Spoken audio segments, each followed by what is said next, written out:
Hi, Sarah Hi, with two R's. How are you? I'm good. I'm good. I'm happy to be here with you today. I'm happy you're here too. You're like Sarah? It's like a You're like Ra. you're like Abby with an E, like Abby.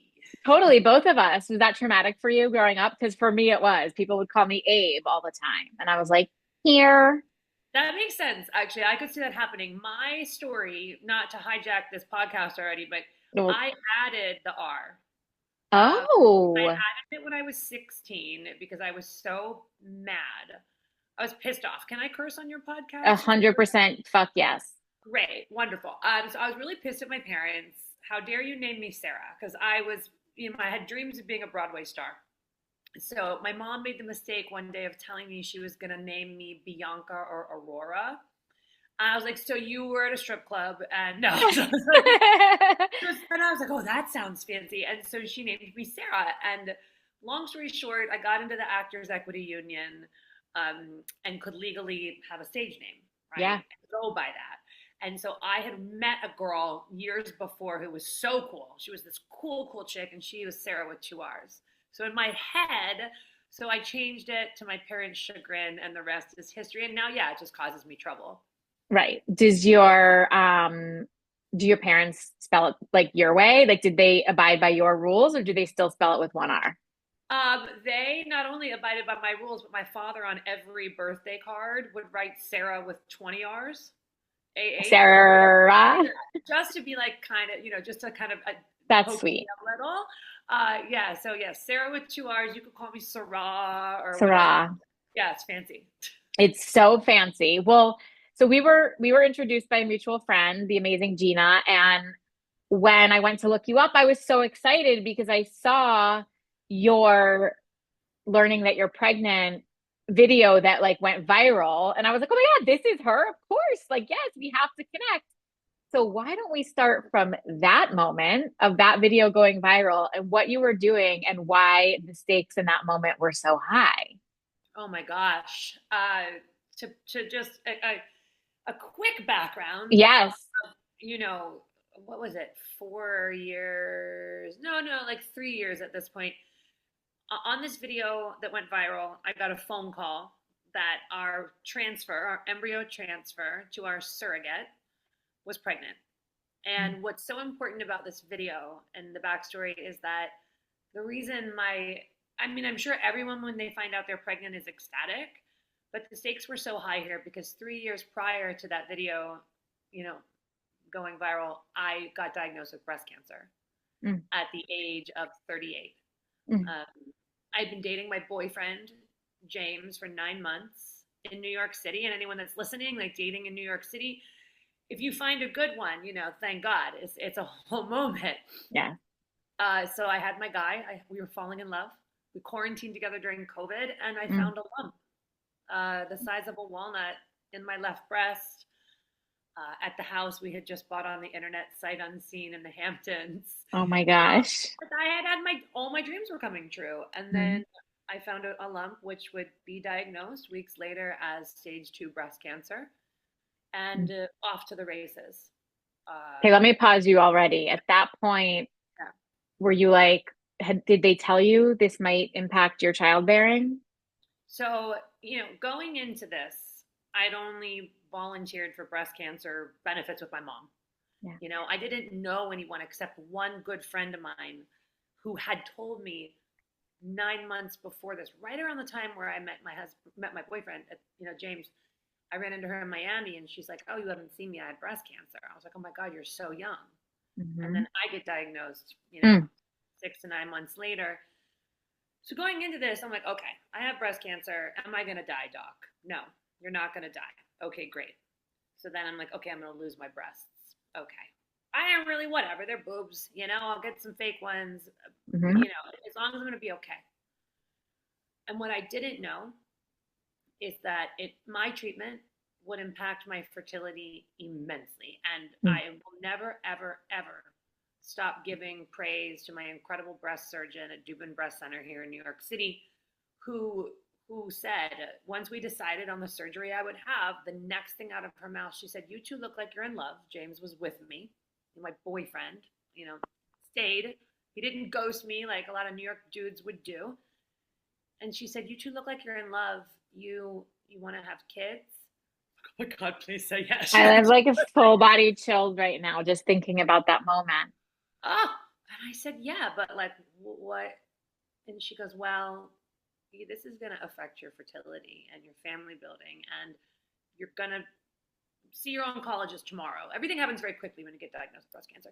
She's like, "And I'm gonna guess 99% that you're gonna have to have chemo because I Mm. had very aggressive, very fast growing estrogen receptor positive cancer, which for anyone that's listening is the most common kind of breast cancer. So I was gonna have to get ACT chemo, and so she's just like, with all these things involved, let's do an insurance policy, and you're gonna go to do 2 rounds of IVF after your surgery before you start chemo, okay? Mm. And tomorrow you have an appointment with the fertility clinic." Mm. And my jaw dropped. And I'm like, wait a minute. Okay, breast cancer is in your breasts. Well, it's very, very complex. And Abby, you can ask me, through this conversation, because unfortunately, I'm an expert now in this, Yes.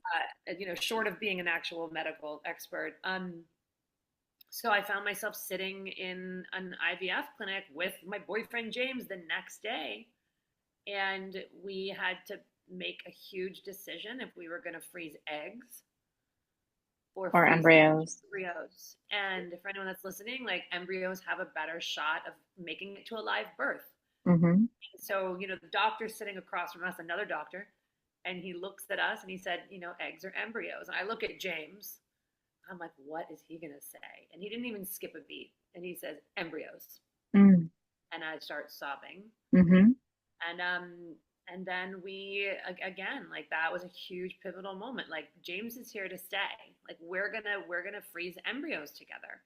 And so that was about a month before we actually started the IVF, because it was 2 weeks before my double mastectomy. We were sitting in that office, and yeah, and so in that month, leading up to the actual IVF, round one, Mm-hmm. every so often James would say, "Are you sure? You sure that you want to do embryos with me?" I was like, "Are you not sure? You're not sure?" Like, I'm like, and I was like, "No, no, no, honey, of course I want to." And I'm like, "Okay." He's like, "But I Okay. just want to make sure you're sure." And it was this, like, such a weighted Wow. decision, Yeah. And so that's sort of how we got to that point. But no, I had no idea, what happens fertility wise with a woman of childbearing age going into a breast cancer diagnosis. How much did you? I work mostly in the infertility space, as you know, so I'm like, that's always my lens. And I always think we don't have enough questions prepared when we go to the IVF doctor. And in your case, how could you? This was like 24 hours notice and you're processing all of this. Did you feel like they were, because I think oncofertility, like preservation in the name of cancer treatment, they give so much more information. Did you feel like, yeah, I feel empowered to make this decision? I understand what's going to happen.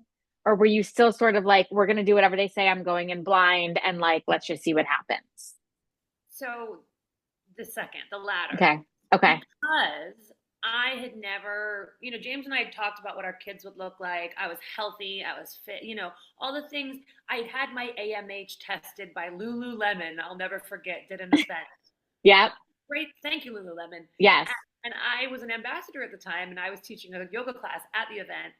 So Kind Body was doing it. And I'm just like, okay, Yep. test my AMH. I'm like 36. I'm sure I have like couple more, maybe till I'm 42. So Hmm. in New York, we're all having kids in our 40s, and there's ways Yeah. to do it, as we know. So I wasn't really concerned. So heading into this oncofertility appointment, it I just put my head down that whole week. I mean, Yeah. the way you get diagnosed with breast cancer is MRIs, PET scans. You're in a million different doctors' offices. You're in a plastic surgeon. And all you can do is just look at your schedule and just put one foot in front of the other. Hmm. So landing in the office at RMA, and I was put on this kind of path by someone that called in a favor for me to even get into Juban Breast Center because it was COVID. Hmm. Oh. It prevented me waiting 3 months for a test for an ultrasound to diagnose me. Mm. So she and this woman that called in the favor, which is a whole different conversation. she's like, put your head down, don't ask questions. They're the best in the world. There are no second opinions. You go here. So this is what I did. So when my surgeon said, this is where you go, this fertility clinic, RMA of New York, don't ask questions. So I didn't. Hmm. So I showed up there. There was no like, oh, which clinic has the Yeah. best? No, that's where I was because there was Hmm. no time for second. Right. Right. So when I was sitting with Dr. Boyuk, who is my REI, like, you know, I didn't know what to ask. I had never even thought about this. Hmm. And he is amazing. He is Eastern European, very black and white, which I've come to be. I used to like do a great impression of him, but I'm so thankful because he just was very clear. He didn't sugarcoat it. He was like, "Here's what you're gonna do, and this is the outcome we hope for. Right? As we hope to get as many embryos as we can, and we're gonna freeze them, and then we'll cross the next bridge when we get there. But let's get you through treatment." So yeah, I didn't ask anything. And Did you know, you have to sign paperwork when you're creating embryos. Did you have to go through that with James? Like, oh yeah. right? You have to be like, if we die, if we divorce, you're like, divorce, we're not even married. If we break up, I mean, that's a lot to think about while you're also considering and being like, let me prepare my entire body to change. Yeah. Oh, I mean, and crazy questions. Yeah. Listen, we quarantined during COVID, so they say that was like 10, 10 10 times as years. Yeah. Right. Of so, and we had some things come up while we were quarantining, course. hard things we had to tackle. So, okay, we can do hard things. We're very Glennon Doyle in this moment. However, yeah, when you have to say what happens if we break up, basically the only answer was I get the embryos. They're mine. They're mine. Okay. And he was like, yes, forfeit, done. They're yours. This is your, obviously, he's a man. He's got a million sperm Right. Throw to them away wherever you need them. yeah, he's got it. They're not going away. So yeah, but God, those forms. I mean, I forgot about them. Yes. Parent, like who gets them and what Yeah. happens? Yeah. Yeah. I mean, people take it lightly as they should because nobody wants to be a Debbie Downer, but then God forbid something happens and it's like, oh my God, why did we fill that out on this form? So Right. I'm like thinking about that piece of it. Okay, so by the way, how did you meet James? This is a good story. On the League, which is a dating app. Yes, okay. But does it still exist? It does. It does. Okay, It's not okay. in every city, so if you're listening, you never heard of it. And the reason the league was created is for people that went to Ivy League colleges. I, in fact, did not graduate college, and I did not graduate from a non-Ivy League college, but I was I I was on graduated from Broadway. no college. I did it. I College of did. life. Yeah, Yeah. I went to a conservatory for musical theater where I left my senior year because I got cast in the musical The Producers. Oh my So God. Time out. Did you go to Carnegie Mellon? I went to CCM, so Oh, Cincinnati. CCM. Oh my God. This is off. Editors, forgive me because you're going to have to edit this out. I saw your numbers of 412 and I'm like, Pittsburgh, what is she doing in Pittsburgh? I was born in Pittsburgh. Ditto. I only lived there for 2 weeks. So, but whatever, I still claim it. But my dad and stepmom met in Cincinnati and decided to like left and then went back and retired. And they currently live in Cincinnati in their retirement. Isn't that weird?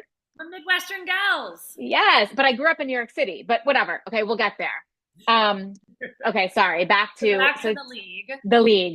Back to the league. So I catfished him essentially. No, I mean, listen, this didn't come up. But my husband, I like to say, went to Wharton. He went to Yeah. Wharton, which is very Ivy League. Yes. So, we are yin and yang. We are opposites attract. He is like a buttoned up, very tall ginger who our first date had on a Ralph Lauren black turtleneck sweater, and I came in with like a ripped up rock tee with like big hoops and like a duster coat, and and so we met that Oh, I way. love that. Yes, and I walked in, I was like, oh shit, this guy is gonna be like a straight boring banker. He's an investment banker, and he actually is that, and Yes. then absolutely not that, and can go down any crazy rabbit hole, fun Alice in Wonderland thing with me. Love that. Yeah, and his unwavering personality, his even keeled personality, is one of the things that really like was my superpower in treatment and Mm, journey. mm, mm. Can we go back to not only did you not graduate an Ivy League school, but you didn't graduate college because you got cast in The Producers? Yes, yes, Can we talk yes. about what that was like? Was this, I don't want to, you don't have to tell me if you don't want to, but what year was this? Well, I can tell you, I'm 43, girl. Okay. Okay. Okay. I'm like very Great. good for 43. So I'm like good. Hell yeah, girl. For a 43-year-old in menopause. This is like a Yep. whole other, which we can talk about. Um, so yeah, I graduate. I would have graduated college in 2004. Okay. So this is 2003 that I left and joined the second national tour of the producers. Okay. Um, and was on the tour for a while, then transferred to the Broadway cast. And I just thought, I was like, listen, I'm going to school for this piece of paper to essentially get To this do what I'm doing. Yeah. and this is the big break. Once you get your big break, you're like, this is, you got to go there, right? Yeah. I do not regret it to this day. Totally. And 7 Broadway shows followed over a 15-year career after Oh that. my God. Can you tell me what they were? Yeah, of course, of course. Okay, I have to go in chronological order. Yeah. Producers on Hold on. Broadway. Was when you went back to Broadway, was it still Matthew Broderick, Nathan Lane, or did it switch to the next cast? When I was in the Broadway cast, I closed the show, so it was the last like year of the The show. last one. Okay. 2006. Okay. Don't care. I think it was like April something. I have a champagne glass that says that. Okay. It was Tony Danza, Tony Danza, and Hunter Foster Oh my were my God. Max and Leo. So I did that. I was only asking because I thought with the second set after Matthew Broderick and Nathan Lane, which I think was Roger Bart and I don't remember who else. But I was thinking maybe that was you. It I've would have done been such a shows great, with Roger Bart, but maybe no, I don't think. amazing. Okay. Anyway, sorry, nerdy Broadway Oh, stuff. please ask all, jump in. And then I did Dirty Rotten Scoundrels, Great. and I did the original cast of Young Frankenstein, Mm, and then I did Catch Me If You Can. mm, And wait, I went in the wrong order. It was Young Frankenstein, and then Rock of Ages, and then amazing. the original cast of Catch Me If You Can, and then the original cast of Big Fish, where I played the mermaid, and Mm, then the original cast of An American in Paris was my last show. amazing. And then I retired Amazing. myself. Yeah. Are you glad you did it? I, I mean, was on Broadway. I'm glad I achieved my dream. Like Yeah. that was my whole since I was 3. I wanted to do that. Yeah. Um, Amazing. and it takes Okay. gumption and technique and luck. Oh, so many things. It's a perfect blend. Okay, back to your viral video. So Yeah. So we got the tell background. me, yes, I needed all the nuance. You go do fertility treatment. How did it go for you? Yeah. So 2 back-to-back rounds of IVF with my surgical drain still in from my double mastectomy. So I started shots with like drains full of, drainage. And then Yeah, James was shooting my belly up and scars and bruises. It was wild. First round, we froze a little boy who was fair quality. So he was a day 7 AC embryo, which anyone listening, if you're listening to this podcast, you probably are like, familiar enough with this stuff. He's fair quality. So then they yeah. froze. They were very, and then so the Dr. Buyuk was like, well, Dr. Buyuk, I'm sorry, I'm bad at your accent, but I'll still try. He's like, we would like some more embryos.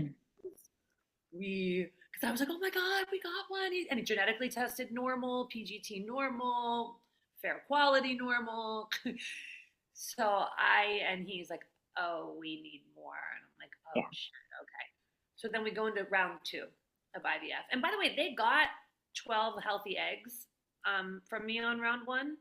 James, and often it's the man. We don't talk about this enough. Like, so it's like, oh, the woman's eggs, there's a problem, or her age, or whatever. No, his swimmers, his morphology, his little Yep. swimming funky. Yeah. So he really, Which like did they test right away for it? yeah, they tested it before we started round 1. Great, because they often don't do that. Again, back to oncofertility, I feel like they are more aggressive with the testing because they know the time constraints. And I'm like, why don't you do this for everybody? Anyway, I digress. Yeah. They don't because they No, should. I know. Okay. Well, by the time you're doing IVF, they do, but a lot of times they're starting with IUIs and all kinds of other things, and it turns out to be male factor and they hadn't tested for it. But by the time they get to IVF, they are. So anyway, go ahead. Love to waste your time and your money. Yeah. Wonderful. So Round two, we are praying over every shot for a little girl or many little girls. But let's not look a gift horse in the mouth, universe. We would like to freeze a little girl embryo. Every shot, he would give me. And I'll never forget this too, is that, was it round one or round two? My husband or sorry, my boyfriend at the time. Spoiler alert, we got married, guys. he, I'm allowed to tell this story. He was handling so much stress with all this, right? The woman he loves is, going through the hardest thing that's ever happened to anybody. So he was not supposed to drink, right? Because his swimmers were funky, and they're like, do not drink alcohol. And the night of the trigger shot of the first round, I come home from teaching yoga. I'm still teaching yoga, by the way, during this. And he is drunk. And I'm like, bro. He goes, I just had one beer. I was like, lies.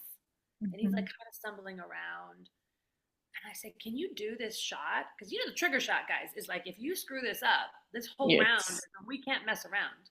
And he's like, yeah, I got it. And I'm like, are you? Because you're lying to me right now.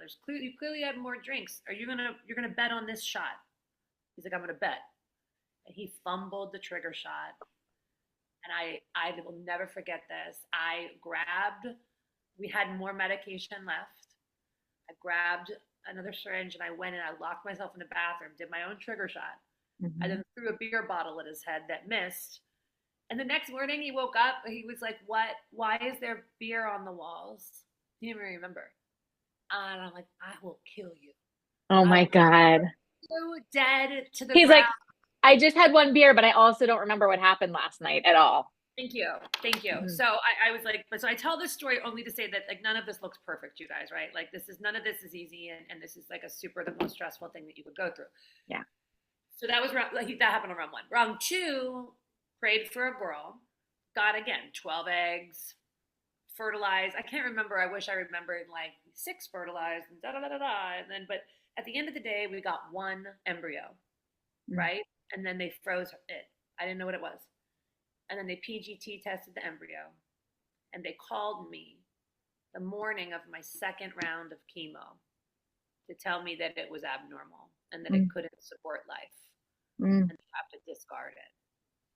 And it hit me like, I don't even know how many tons of how many bricks, all the bricks in the world. So here we are. We have now one healthy frozen male embryo. And who's fair. There's fair qualities, like not fair. even that. Yeah. And then I went into treatment, and that's what happened in those IVF rounds. And let me know if you want me to, because then there was always on the table an option to do another round of IVF. Yeah. After the smoke cleared from active treatment, there was an option to wait about a year and then go back to the fertility clinic and see if my body was able to keep any eggs during chemo. Wasn't decimated. I think the hardest day of all of this was when I went back a year later. I was now 39. And I remember looking on the screen, and anyone that's a fertility warrior knows, you see, like, I call your ovaries like chocolate chip cookies because you see like all the chips. I call it Swiss cheese. Same idea. Yeah. I had chipless cookies. And I looked at Dr. Buyuk's face, and I looked at the screen, and I started to sob because I'm like, this is, and in his way again, just in his cut and dry way, which I find out later why I'm so grateful for this man to be this way, and I can tell you later. But he looked at me and he said, we can try another round, but it's not going to work. I was like, so this is it. And that was the day I wailed so loud in our apartment building back in Brooklyn to James. I cried so loudly they called the security. They were like, did something happen? They thought I was injured, or he was, because that's how hard that was to know. Done. No more chances, no more shots, no more nothing. And I named that embryo, our fair quality embryo. We named him Chance when we froze him. He was our one chance. Okay, so getting this news that this was it, how did you want to go forward in terms of attempting a live birth? Yeah. So next step was going to my oncologist and talking about what my options are because my kind of cancer, and I want to be very clear with this because there are people that have had breast cancer, have had chemo, and a year later they can get pregnant, okay? Hmm. Breast cancer is divided into types. So I have estrogen positive breast cancer, which means I am on medication for a decade after I finish treatment to keep my cancer from coming back. It's called adjuvant treatment. All right. So I'm on these medications with this type of cancer, and you can't attempt to transfer on these medications. They suck like every bit of estrogen out of your body. Like you can't get pregnant on them.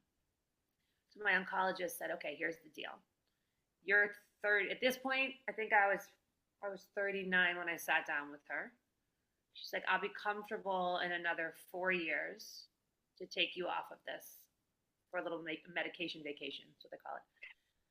And you'll be 44 and you have one fair quality embryo and you've never been pregnant in your life. I was like, no, I haven't. I never. And she said, this is, you should probably, if it were me, look into surrogacy. So I'm like, here we go again. Now I've not only lost all my fertility is gone. Now I can't ever carry a baby that's mine, you know?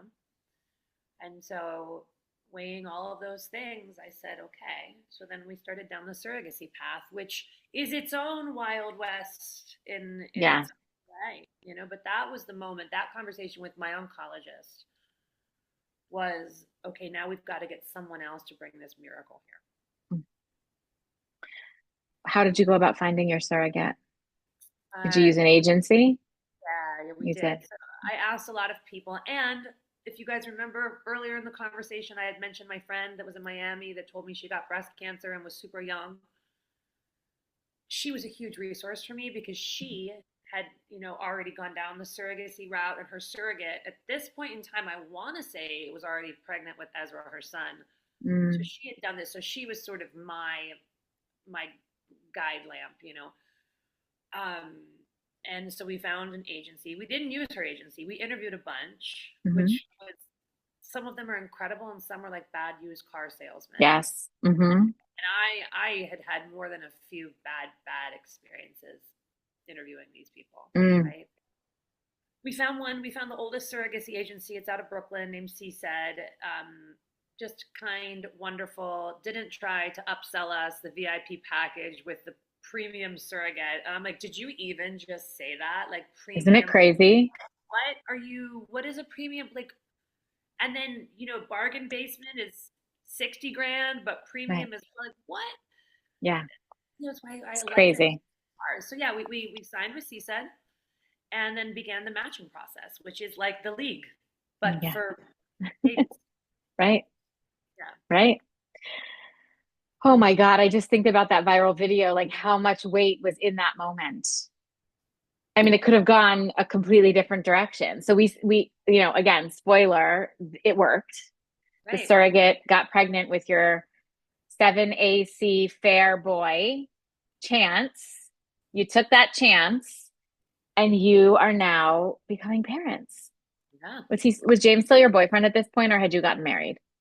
So what you missed in the story, because there's so much to it, Abby, we would be talking for literally days in this. Which I know we could. I know we could, and that'll Well, be another time. Yeah, you can have me on again. I will. So he proposed to me during chemo while I was bald in like an extraordinarily romantic. Took me to a Michelin starred, Blue Hill Stone Barn and rented the place out, and it was amazing. Oh, And we got married. So we were married at the point, okay.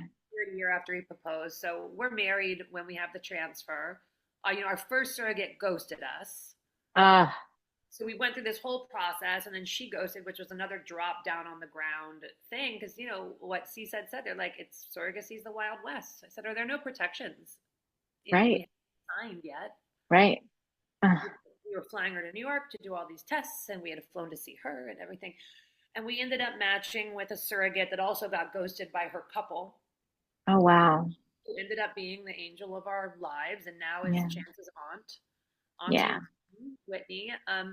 Yeah, so in that video, we got a phone call that was either, well, it was going to change our life either way. It was going to be the Right. best phone call we've ever gotten, or it was going to be the hardest phone call I've ever had to hear. Because, Hmm. listen, I know egg donors, I know adoption, I know there were many ways for us to become parents, but that one hope of having a genetic baby, which I know so many of you have gone through this in different ways, it was all riding on that one phone call. Yeah. I mean, and we did witchcraft. Her mom is a pastor. Her mom owns. 1000%. Yeah. I mean, we did everything you could possibly do. And if you want to ask some of those things later, I'll be happy to share. But yeah, I mean, in that Yeah. moment, like your whole world is going to change forever. And we got that phone call that said it worked.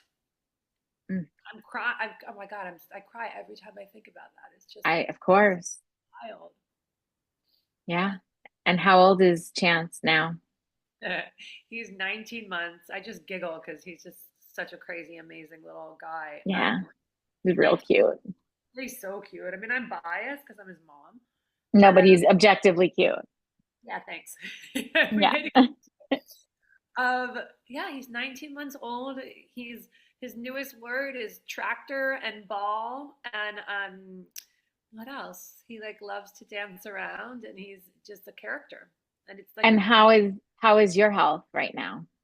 I'll be 5 years cancer free, September 15th. So we mark it from the day of my double mastectomy. The day they took the cancer out is the day they consider you cancer free. So we're coming up on 5 years cancer free, and Mm.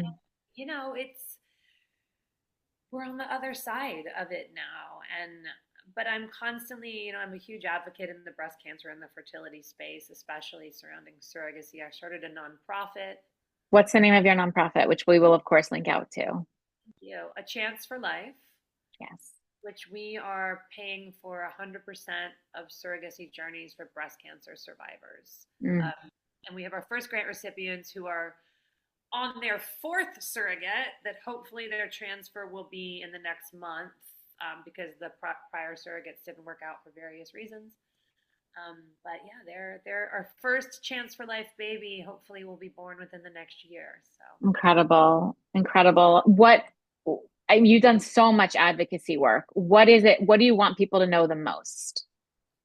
that that you, if you get diagnosed with breast cancer, that your life is not over, and that it might not look the way you thought it was going to look. I didn't think my road to motherhood was going to be this. But now looking back on this, you couldn't write this story. Mm. And I miss out on the experience of being pregnant, but the experience of sharing this with Whitney and Chance having an entire like second family. I mean, her kids call them brother. Like I couldn't have seen this coming, but darn, it was amazing if you allow yourself to look at the amazing parts of it. If you focus on the loss, you're gonna miss the gain of so many other things. And I think that's the most important thing to do. I call it joy mining, Mm. which is mining the joy out of like the darkest moments. Hmm. It's not toxic positivity. It's there. It's there. Hmm. You just choose to focus on it, and find it. Mm. That's what keeps Hmm. you going. And like, man, my kid's gonna know his story. He's gonna know every part of it. Totally. You know. It's incredible. Did you, again, because of Broadway yoga, did you, were you angry with your body at any point of this? Or have you done any healing work there? How has that piece of the journey been for you? It's funny. I just actually, and not a lot of people ask me this question, which I really appreciate that because I just talked about this last week, and I kind of hit on something that I hadn't. So here's the deal. Like again, it's like we have a lot of choices in these moments. You can turn away from your body, right, and be like, I hate you. I hate that you did this. I hate, or you can Hmm. turn back towards it, right? So if you turn away from it and you get out of your body, you're in your head, and your head is sometimes a very scary place to be going through these. Yes. very scary. But if you turn in towards your body, as mad as you are that this is happening, you embody your body, which means you're able to feel everything. Mhm. So I felt like I would get on my yoga mat naked every day and I would sob or I would scream or I would laugh. And I would sometimes do yoga and sometimes not. And I did it naked for this reason. It's because, again, I wanted to be close to the body that kept changing, close to the puffiness from chemo, close to the scars from my mastectomy. I wanted to be close to myself. And Mhm. by doing that, I was able to move through all of the emotions, Mhm. really able to drop in on the experience of getting through it, but now also as a survivor and also as someone that went through that. So yeah, therapy wise, talk therapy, plant medicine. Mhm. I've done ecstatic dance. I've done running to the ocean and screaming, surfing, whatever it is to feel embodied. Mm. Because I think that's how you have to do it. Because it's not, I say normalize crying. You got to get it out, get the tears out. Oh, 1000%. I'm like big, you got to feel it to heal it. And I think what you're expressing is you forced yourself to feel it in all the ways so that you could heal it, which is really incredible. I love what you said. If you focus on the loss, you're missing what you gain. Is that how you said it? It's really beautiful. I've never heard it put that way. Yeah, because I love that. I just I and listen, like even today, I don't know what spawned this, guys. I'm like a 43-year-old, 90-year-old, but Same. I just started like discovering this Chat GPT thing, and out of the blue, I decided to ask Chat GPT to make me an image of what I would have looked like pregnant. Oh. Why I decided to do that today on the way to go teach yoga, I have no idea. Mm. But I did, and like yeah, I lost that. I didn't have that maternity shoot. And ChatGPT's like, "What style maternity shoot do you want?" I was like, "I Mm. don't know, Hmm. boho on the beach." Hmm. Yeah, like I lost that. I lost that. I lost that maternity shoot.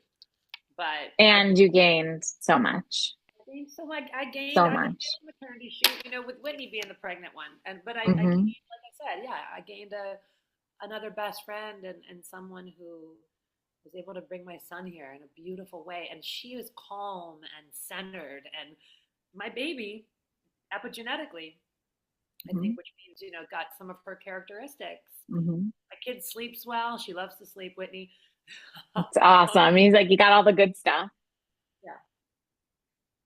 Okay, I'm gonna try something new, which I haven't tried before, which is like a rapid fire couple questions, and we'll end with that. And then, but this, I mean, we could talk for weeks and months. Okay, I just decided to do this last minute, so I jotted a couple down. Coffee or tea, Oh, coffee. beach or mountains, a wellness trend you're actually obsessed with right now. I mean, is yoga trendy? I've always been obsessed with yoga. I do. I mean, that's how I navigate Maybe life. naked yoga, maybe like naked yoga is more the trend. Plant medicine. Okay. Yeah. Is that trendy? Um, That's a good one. It also might be the answer to the next one too, which is what's one thing you've never thought you'd be doing and love? Not that. I mean, that I don't do it enough to be like, oh my God, it's my. One thing I never thought I would be doing and love. Not drinking wine. Mm, Yeah, I haven't been that drinking. sounds scary. That sounds hard. It was hard for me if you knew me. Yeah, Trust me, I yeah, was like yeah, always had the wine in my hand, always. Like you too. Yeah, yeah, yeah. It's like I have a mocktail moment, and it's like I'm so clear, and I really I love it. yeah. Okay, last one. I feel most like myself when. I'm naked. No, okay. That's true though. Yeah, A lot of nudity in this podcast, guys. I'm an yeah. old showgirl. I love it. I feel most like myself now when I'm with my son and with my husband and in just like in our home, in like our ease of being. And I just feel most centered. I'm not trying to be anyone or play a part or do anything. It's just like I just feel so at home in this role of mom and wife. I don't know. It's Yeah, like really centered. I love that. Sarah, thank you so much for sharing your story with us today. Oh, thank you for having me on. Thank you for letting me share it. Oh my gosh, so good. And we will link out to your charity and all the things. Thank you so much.